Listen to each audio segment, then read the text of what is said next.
La búsqueda de los vínculos entre el pensamiento de Oriente y Occidente ha sido el objeto de estudio de numerosos intelectuales a lo largo de la historia. Mircea Eliade es uno de estos grandes apasionados por el pensamiento oriental. Dedicó su vida y obra a analizar y sistematizar su propia historia de las religiones, prestando un mayor interés a la cultura y filosofía india. No es de extrañar esta pasión por la cultura oriental. Eliade, de origen rumano, admiraba ya desde joven todos aquellos elementos de otra cultura que habían influido de una forma quizás no tan explícita en la suya propia. Rumanía no dejaba de ser un puente entre Occidente y Bizancio por un lado y el mundo eslavo, el mundo oriental y el mundo mediterráneo por otro. Mircea Eliade, nacido en Rumanía en 1907, es una de las figuras más interesantes de la cultura contemporánea. Famoso universalmente como uno de los más grandes historiadores de las religiones, ha demostrado hasta qué punto las religiones pueden ayudarnos a entender quiénes somos. Entre sus libros figuran La búsqueda, el chamanismo y las técnicas arcaicas del éxtasis, Historia de las creencias y de las ideas religiosas, Iniciaciones místicas, El mito del eterno retorno, Imágenes y símbolos, Herreros y alquimistas, Mefistófeles y el andrógino, Fragmentos de un diario, Medianoche en Serampur, Diario íntimo de la India y Yoga, inmortalidad y libertad. Para hablar de Mircea Eliade, hoy contamos con la presencia de Gerardo López Sastre, profesor de Filosofía de la Universidad de Castilla-La Mancha, autor de diversos artículos sobre el pensamiento oriental y gran conocedor de la figura y de la obra de Mircea Eliade. Buenos días, Gerardo. Buenos días, María Teresa. ¿Qué puede interesarnos de Mircea Eliade? Dicho de otra forma, ¿por qué es tan importante? Bueno, desde luego por sus ideas, por su pensamiento, diríamos, por sus obras, por su gran producción académica y literaria, pero también, y esto es un caso un poco raro en el mundo académico, por una vida que por lo menos para mí es verdaderamente fascinante. ¿Podrías desarrollar algo este segundo punto? Contarnos en suma algo de su vida y explicarnos qué te parece fascinante. Bueno, como tú comentabas antes, él nace en 1907 en Rumanía, en una familia de la pequeña burguesía ilustrada, y desde muy pequeño lo sorprendente, lo interesante de su caso es un enorme interés por el estudio, una enorme fascinación por saber de todo, una especie de Goethe infantil, ¿no? De hecho, a los 12 años gana un concurso literario con una obra, un pequeño cuento que se titula, y ya es bastante significativo, pensando luego en su obra posterior, cómo descubrí la piedra filosofal. Cuando todavía está en el liceo, ya le interesan las historias de las religiones, le interesa aprender otros idiomas, y todo esto un poco se va a consolidar en la universidad. Él está estudiando filosofía, pero cuando se enfrenta a, digamos, los grandes autores de nuestra tradición, Kant, Hegel, piensa como que hay algo que falta, y que ese algo que falta lo puede suplir el pensamiento oriental, el encuentro con el hombre arcaico, esto que comentaba de que le interesa el mundo oriental, tanto el Oriente antiguo como el Oriente un poco del momento, el que representaban figuras como Gandhi o Tagore.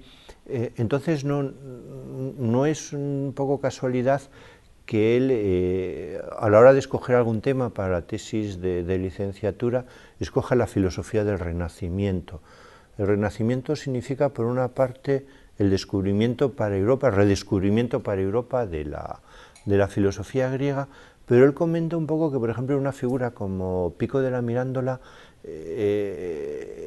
este filósofo estudiaba hebreo no solo para leer el Antiguo Testamento, sino también un poco para estudiar la cábala, para acceder a fuentes del conocimiento un poco herméticas, ¿no?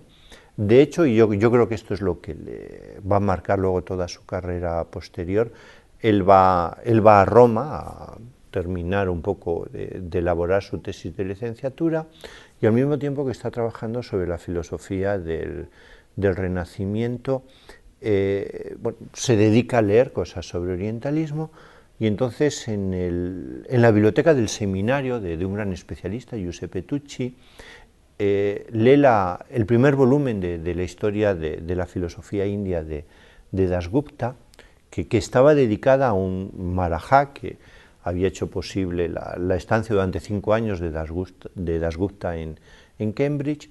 Entonces cuenta Mircea Eliade que él es como si tuviera una revelación. Decide en ese momento que él va a escribir a Dasgupta pidiéndole que le acepte como discípulo, como estudiante en su universidad, y por otra parte va a escribir o escribe a este Maharajá para que le conceda una beca.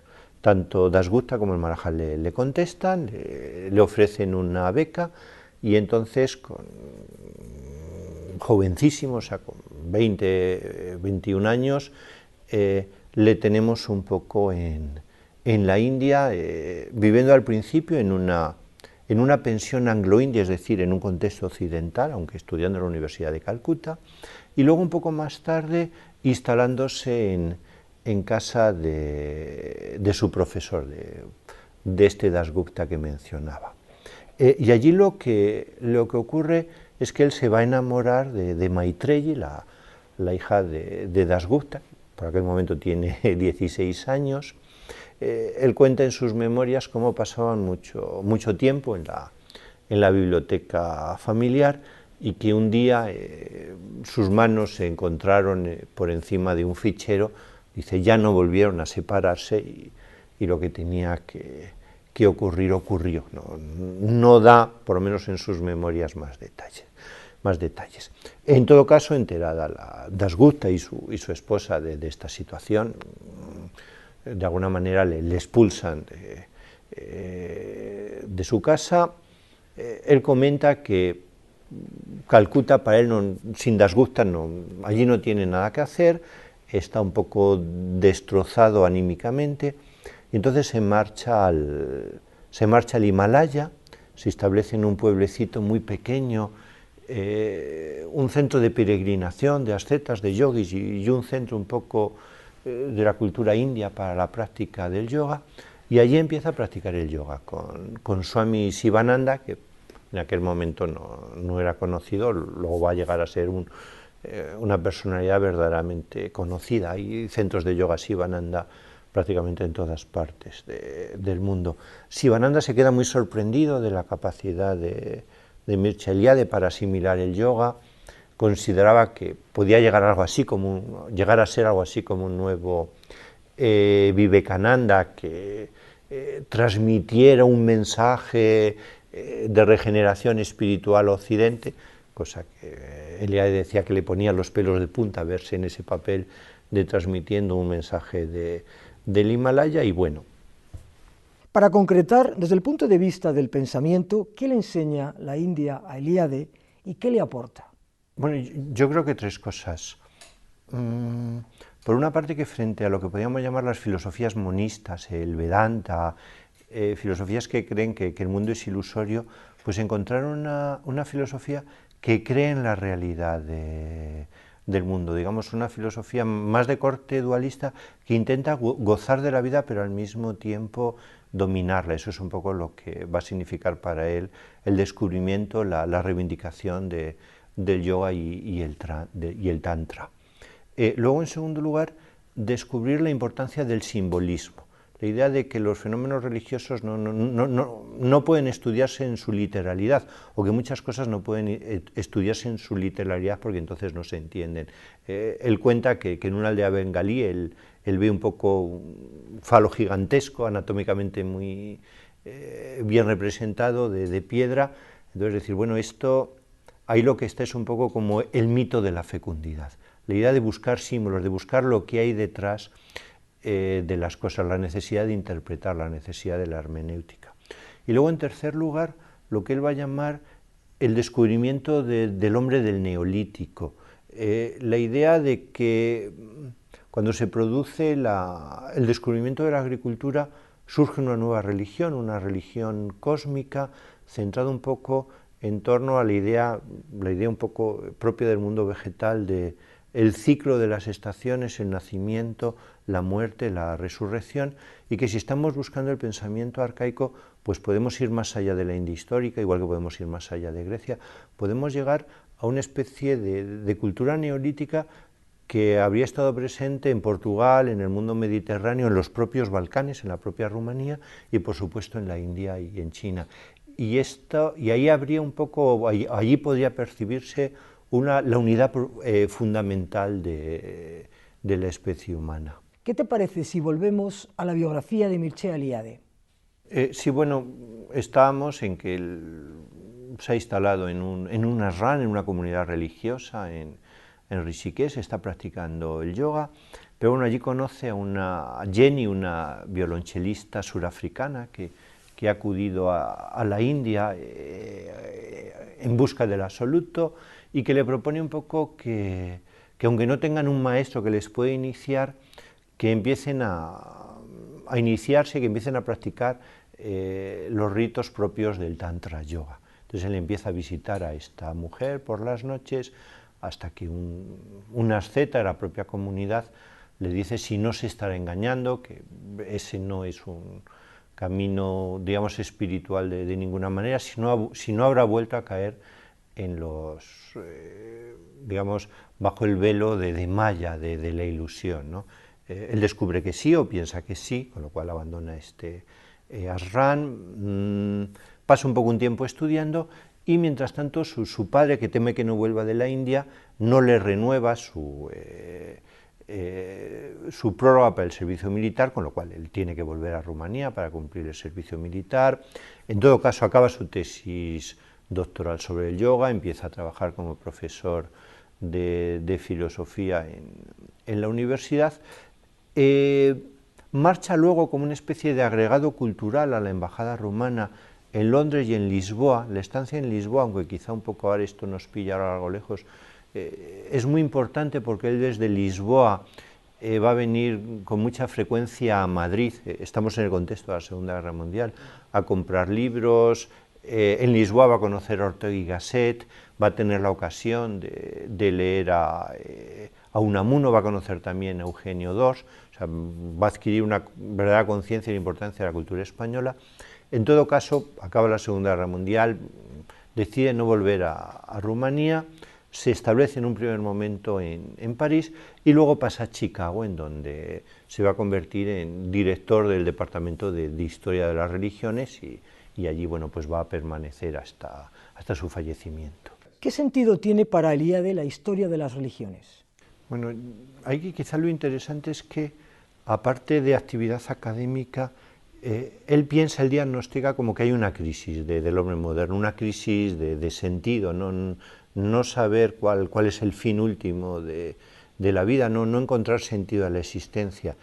Y que frente a eso un poco la historia de las religiones puede ser algo así, la expresión es suya, una especie de gran arca de Noé, donde estarían recogidas, compendiadas todas las respuestas, todos los mitos que se habrían ofrecido a esta pregunta sobre el sentido de la existencia humana.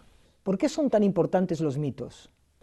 Porque dan fuerza, porque nos ayudan a vivir.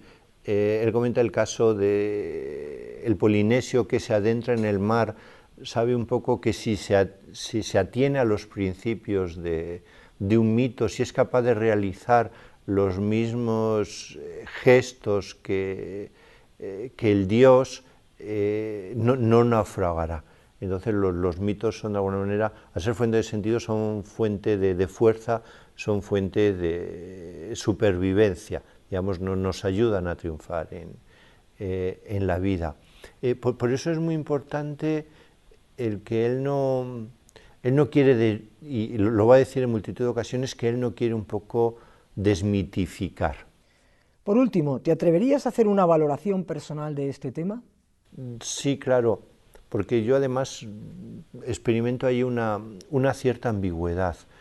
Por una parte, puedo entender perfectamente esto, puedo entender el valor del mito y puedo entender además que lo que él no quiera desmitificar, porque hacerlo sería una postura que él desde luego consideraría eurocéntrica, ¿no? Sería algo así como decir, bueno, nosotros tenemos grandes creadores, Virgilio, Dante, en cambio cuando nos acercamos a otras culturas, pues decimos, ahí hay mitos que tenemos que desmitificar o hay teorías que tenemos un poco que explicar en función de su contexto económico, de su contexto social, como si estuviéramos negando creatividad cultural a otras sociedades, ¿no? Y eso es desde luego a lo que él siempre se va a oponer, y siempre un poco su diagnóstico de lo positivo del siglo XX va a ser la idea de que lo que el siglo XX ha hecho ha sido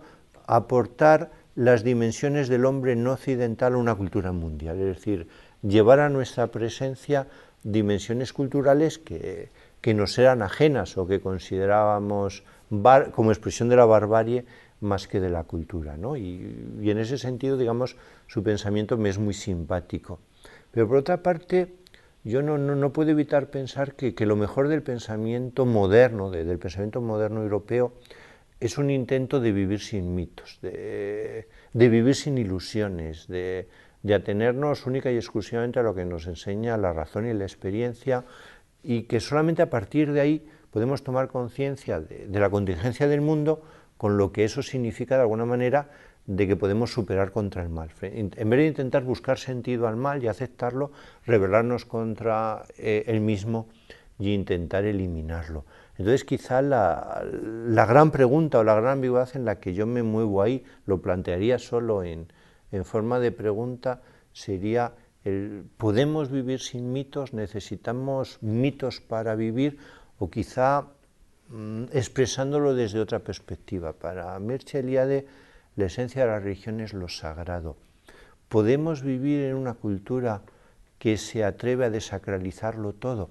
Porque desde luego la cultura europea lo ha intentado, y bueno, en cierto sentido yo creo que eso ha sido un experimento vital que ha merecido la pena. En otros momentos tengo mis dudas. Hasta aquí el programa de hoy. Muchas gracias, Gerardo, por acercarnos al gran historiador de las religiones, Mircea Eliade. Muchísimas gracias a ti por invitarme. Quiero terminar con un fragmento de uno de los libros de Mircea Eliade o de Mircea Eliade.